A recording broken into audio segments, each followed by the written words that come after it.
So I'm just walking down the field to show you a new enclosure that we've put together for these two roosters, Bert and Ernie, who were dumped as babies. And we've had them in a bit of a temporary enclosure, and now this one's going to be their more permanent one. And they're loving it because they absolutely love the grass. So here they are. The ducks have come down to say hello.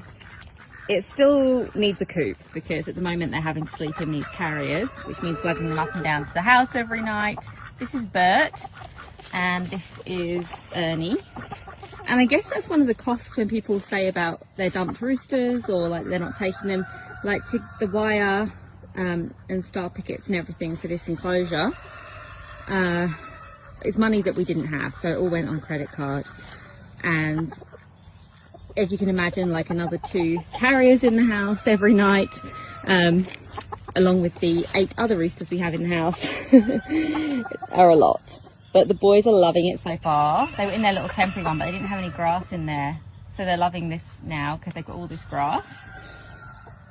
Ain't you? And then if they do start to fight when they get older, we can separate this enclosure into 2.